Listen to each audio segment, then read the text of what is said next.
All right, Travis Hey, Walker, artist, Jackson, Wyoming. How are you doing?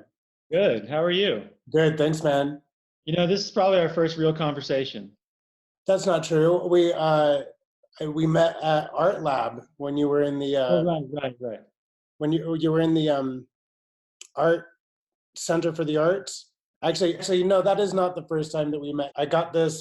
You see this behind you, behind me? Yeah. It's yours. Wait, which one? Where?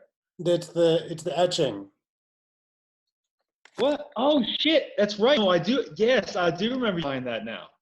That is a homeless guy in Richmond, Virginia that I bought coffee to pose for me for like my final project for that class.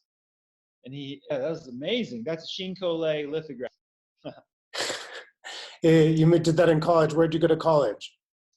Virginia Commonwealth University. It's in Richmond. Painting and printmaking. And then you moved to Jackson about 12 years ago and you started TetonArtlab. Yeah, with Tristan Gresco and my ex-wife. And then, we're still around. We're still trying to help artists with grant money and whatever we can. It was a great place to be an artist, and I think the summer might still be all right. I'm optimistic, but it's been amazing, developing as an artist in Jackson. Well, you're all over the place. I mean, it looks like you're in Montana, Colorado, Wyoming, Arizona. You got hooked up with some really good gallery representation. Yeah, it took a while. Like I said, I moved to Jackson in 2002, but I got my degree in 1999, and then what I did when I first got out of school was I would send away to call for entries, juried shows, do group shows, get rejected a lot. I was really trying to find my place, find out who I was, what kind of art I was going to make. That piece behind you, on the wall, that I'm coming back to that kind of work now, putting figures back in my work, incorporating figures into the landscape. I was really into that when I was in college, way more into the figure and portraits. I did a bunch of self-portraits. Here, let me show you a self-portrait I did at the same time. I did that. See if you can see it here. You see it? Oh, yeah. See it? This whole wall is pretty funny, actually. Going to school for all that really helped when I got out here because there's a lot of printmaking. There's a lot of people that want prints. There's a big market for selling, all kinds of work here, expensive work, affordable work. So when you create an original piece and then you create a print, are you making your own prints? Yeah. No, I make all the prints by hand. I don't make cliche prints or giclées as they call them sometimes. The process always involves like some kind of matrix, whether it's like a wood block or a litho stone or a screen. There's not like a digital file that I start from and just push print. A lot of people think that that's what prints are, and those are more like posters to me, and there's a place for those too. And I sell postcards and shit like that. But prints, original prints, like that one on the wall, is when there isn't any original painting or work of art that's just a copy of. That is the original. There's no other piece that I made quite like that one. That's actually more like a monotype. But there'll be like a small edition between like 10 and 100 or whatever, not 10,000 or 1,000. I see that kind of stuff around here, drives me nuts. Like you'll see someone paying crazy money for like a cliche print where there's like edition of 2,750 signed by the artist. Like who gives a shit? That thing's gonna fade in your window in like 10 years. It's gonna look horrible.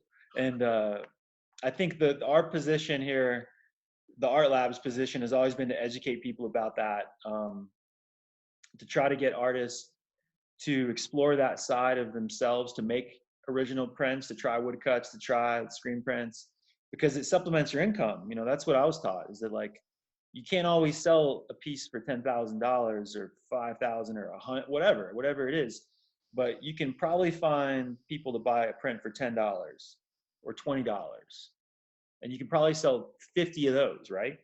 Maybe easier than you could sell that $1,000 print or painting.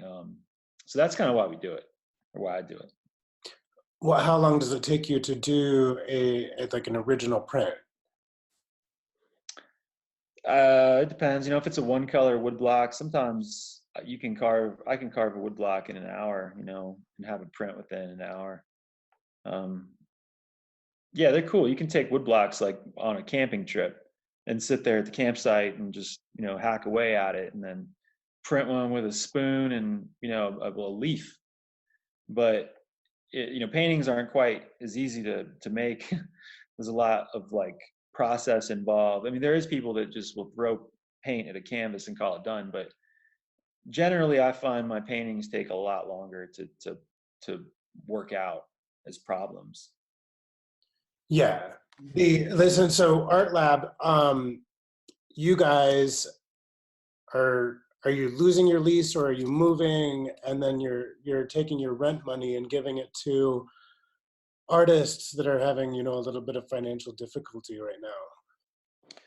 Well, I mean, we have short-term leases usually, because flexibility has always been something that I realize is a huge advantage as an artist. You don't want to be tied down to anything, when it comes to creativity. You don't want, this is my opinion anyway, you don't want to be set too much in your ways. And that goes for me for the studio situation. The lease of our buildings has always been, you know, rent goes up so much here that, so our lease was actually expiring at the end of April and we were going to have the option to keep going. But at this point, that money, it's about $2,000 a month. Actually, it's about $4,000 a month starting in June. That money is much better used, put towards artists' direct expenses right now. And that comes, you know, that's obvious. I think I don't need to say that. It's a really strange time.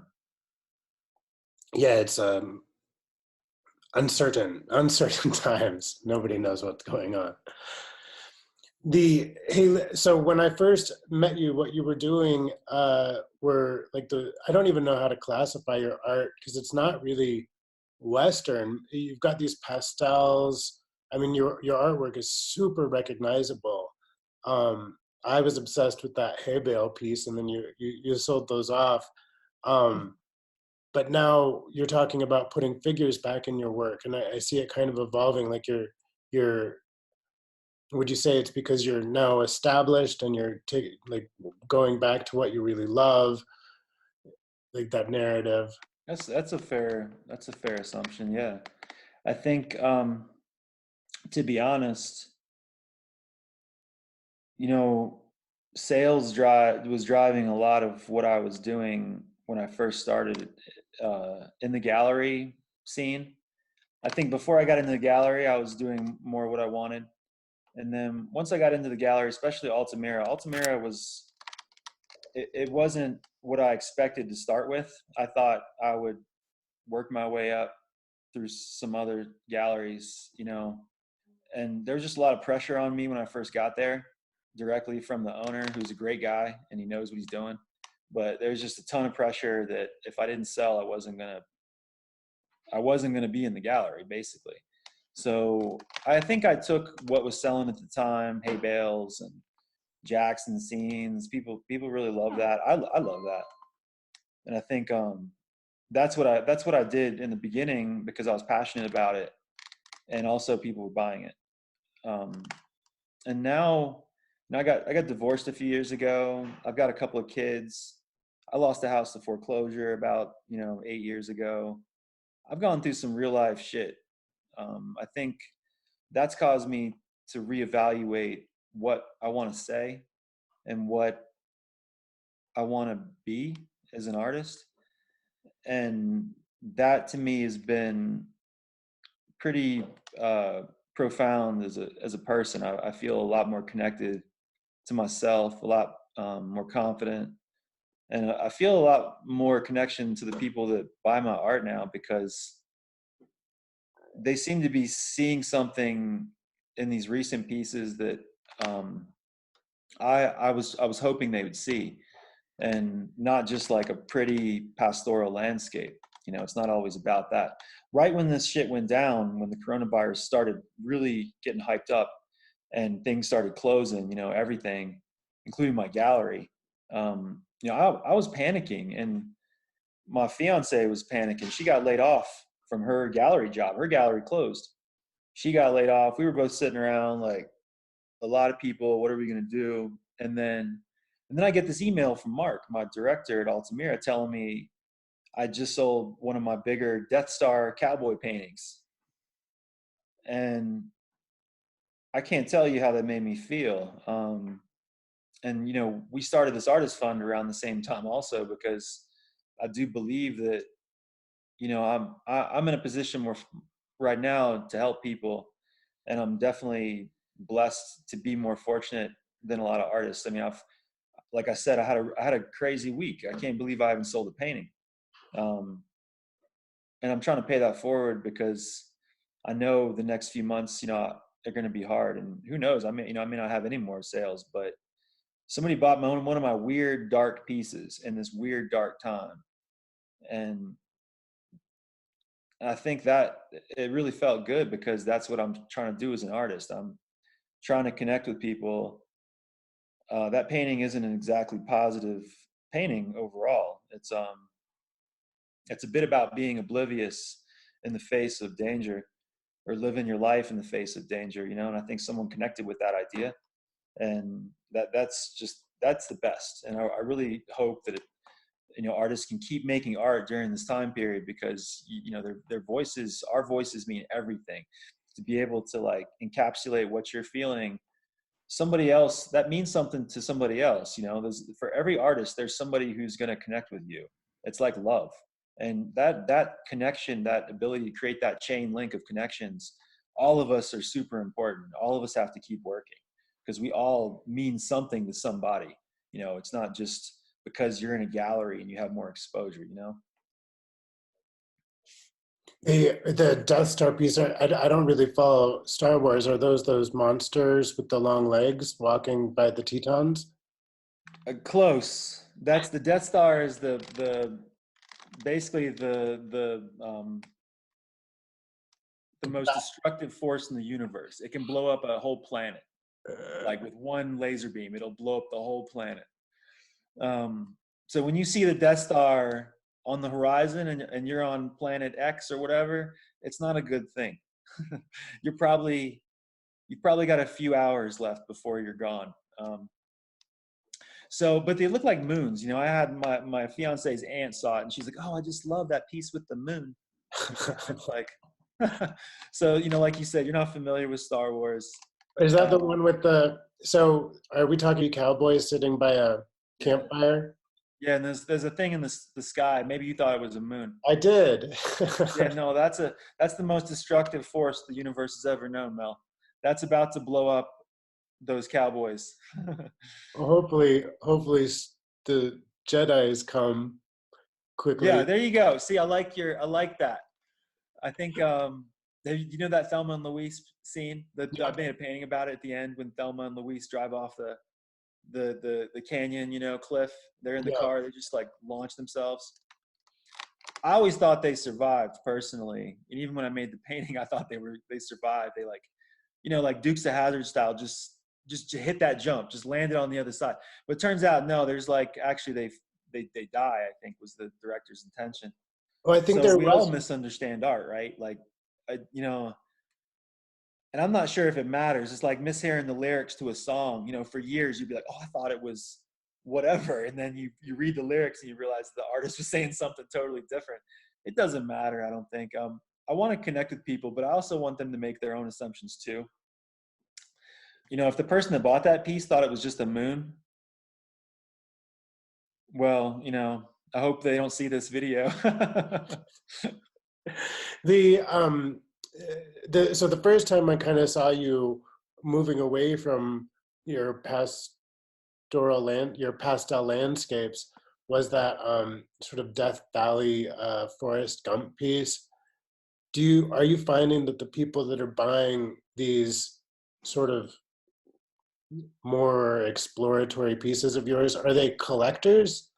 Are they people that already have and know your I don't stuff? know. I don't fucking know.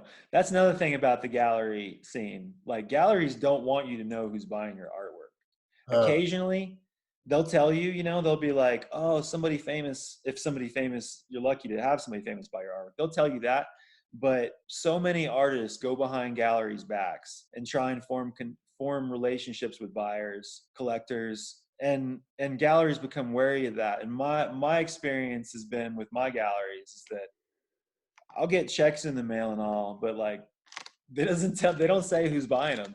And you know, I could probably ask and maybe get it out of them, but it's a strange part of the art world that you'll meet people who buy your artwork, but you won't even know how they got it sometimes. Um, so I've met people here in Jackson, you know, like that have bought things, and I guess people are collectors. They're all collectors, right? You know, I usually think of like a collector as somebody who has more, more than a couple. I got my eyes on money, what? like a lot of money. No, just like more than one piece. That Oh, okay, yeah, yeah. if you buy the art and then if I've got some people that have like three pieces. Yeah. No, I think I got a little bit of both. I think I have, maybe I'm building collectors, but um, I don't know. I think I just kind of started this work a few years ago. It's been about 3 or 4 years, really, that I'm building an audience still for those pieces. I'm doing a lot more cinematic. I'm doing a Forrest Gump piece right now, actually. A couple of them. I've got two going. I love movies. I love the way that I can lose myself in fiction, um, you know, books and movies, and I've been titling this body of work autofiction because I feel like it's a blend of these fictional landscapes in films and books with my own memories and here in my own life. You know, I'm finding ways to, especially while I'm quarantined, I'm finding ways to escape the isolation of living in a small town by you know creating these fictional landscapes, places that I'm familiar with in movies, places that I really love in movies. I love Forrest Gump. Forrest Gump is probably my favorite movie of all time. Yeah, it is a good movie. I was surprised to see the size of that painting. I was like, oh, he's got this gigantic Forrest Gump It's painting. hard to paint faces. It's hard to paint faces when they're really small. You know, like if I'm doing a portrait of somebody, or like Forrest Gump in that piece was maybe 6 inches or something, really. So his head was like an inch. It's really hard for me to paint that small, so I tend to go bigger when I'm trying to get details in like that. I just did my first 72 by 64 canvas. Well, tell me And about it. what? Tell me about it. What's it about? It's I'm doing this series where I try to replicate other artists' paintings into a painting that's hung on the wall. Yeah, I like that. What else? Is that something new for you? Or I've seen the last couple of years you're doing The that. size of it was, but when I was thinking, you were talking about your Forrest Gump piece. Now that I've painted on that scale, I'm having trouble on these smaller canvases. Yeah, it's fun. So much fun to like use It's a huge fun. canvas like that. Yeah, especially if you have a space to do it. I mean, it's like the best, you know, just to come back to that painting every day and move around, you know, like little paintings you can get pretty stiff, and I know I can get pretty stiff and try to, you can't get the movement and the brushwork sometimes you can get in those bigger pieces. Well, did you see the size of David Hockney's piece, that one that just sold for 90 million? No, He 90 million. 90 million, 90 million. You could buy a house in Jackson Hole for that much. maybe, or our paintings. um, but he actually had, because you see it and I'm like, oh, that's a nice painting, but then you look at it, at the size of it, and he has like this rolling ladder built. Yeah, Um, like a library ladder. yeah, and he gets up and down this ladder and paints this Yeah. gigantic piece of artwork. And Do you know who Anselm Kiefer is? no, He's a German neo-expressionist. He's still alive. He's super famous. He does like he'll sell stuff for like 20 million. He has a castle and he works in his castle on these giant like, something like that David Hockney-esque paintings, and he's got a whole system of rolling ladders, and it's wild. That kind of money, when you start selling paintings for 90 million, you got to get a castle. he didn't. It sold for 90 million. So he had, I don't know, back in the 80s, like sold it to. Oh, what? He didn't get money for it. It was sold out of like a Sotheby's or Christie's. Motherfucker. Oh well. And it's never the artist who gets that money, is it? It's Well, like, I think he probably got, like 10,000 for it back in the 80s was a lot of money. And yeah, Van Gogh didn't get shit. I don't think he tried very hard Oh, he tried. to His sell. brother tried. His Van Gogh's brother's widow is the one that made him famous. Because Theo died of a broken heart 6 months later, right? So his widow took all of Van Gogh's shit and went around like hawking it to everybody. It wasn't hard because people were already like kind of into it by then, but like she's the one. She's the one. She's the reason Van Gogh's famous, really. Like she made that dude. Because otherwise, his stuff would have probably just sat in a, I don't know, I don't know what would have happened to it. Would have rotted in a cellar. Yeah, yeah. Who knows? They could have burned it all, like. But she was so passionate about their relationship. Everybody needs someone like that. There's so many artists that nobody's ever heard of that are so much better than all of the artists you've ever heard of, and that's why everyone needs to keep making art. Is because the gallery sales and the art market is really a bunch of bullshit. It's not really the reason art exists. It's really like that weird spark that makes you want to make something, and keep making it, and then keep making it, keep making it, keep making it. Like some people are so neurotic, they'll keep making things like nobody else will make. Like how you wonder, how does that person do that?